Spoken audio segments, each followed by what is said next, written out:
I moved into Sycamore Ridge for peace and space. After years in the city, I was done with honking cars and tiny apartments.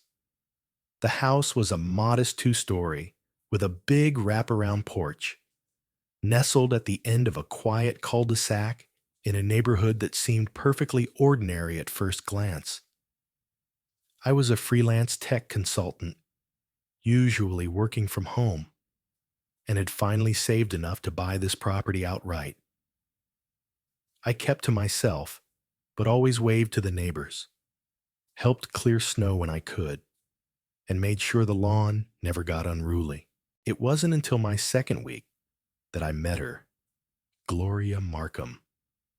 She appeared one Saturday morning on my front lawn with a clipboard, a plastic badge that said Neighborhood Safety Coordinator, and an attitude that could dent steel. She introduced herself as the president of the HOA. Odd I didn't remember signing anything about a homeowners association. She was in her late 50s, wore a crisp navy pantsuit like it was armor, and had the kind of sharp, clipped tone that made even good morning sound like a threat. "Your mailbox is 2 inches too high," she said, not even waiting for me to finish sipping my coffee. "Per HOA guidelines. That's a violation. Also, that porch swing. It needs to be beige. Natural wood is against community code." I blinked. "What community code?" I asked. I was told there was no HOA when I closed on the house. She gave me a smug smile and held up her clipboard. "Sycamore Ridge is under a private covenant. You'll find the documents online. I suggest you familiarize yourself quickly." Then she turned and walked away, heels clacking like gunfire. That night, I combed through every document, from closing no mention of an HOA. I checked the county records, the title deed, and even reached out to the realtor. Nothing. No HOA was officially registered with the county for Sycamore Ridge. I chalked it up to a misunderstanding. Maybe some outdated arrangement that no longer applied. But then the letters started coming. First, it was a $50 fine for leaving my trash bins on the curb past 9 a.m.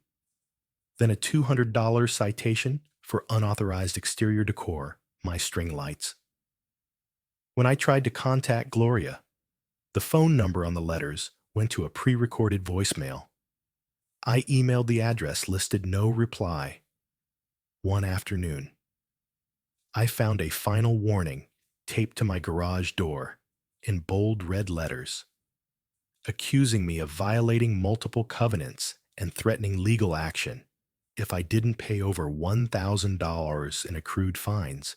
Now I was furious. I printed every piece of mail I'd received and drove down to the county clerk's office. The woman at the front desk confirmed what I already suspected: there was no registered HOA for Sycamore Ridge. "Ma'am, this isn't just suspicious," she said, flipping through the papers. "This is fraud." I called a friend of mine from college who now worked as an attorney and asked him to look into it. He did some digging, and within 2 days confirmed there was no legal homeowners association for Sycamore Ridge.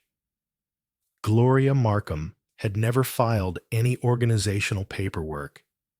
She had no legal authority to collect dues, enforce fines, or issue warnings. She wasn't even a resident. Her house was technically owned by a shell company that had been foreclosed on 3 years prior. She was squatting and pretending to be in charge, but that didn't stop her. The next week, I came home to find a lock had been placed on my front gate with a letter zip-tied to the fence post access, denied pending compliance with HOA rules. That was the last straw. I called the police.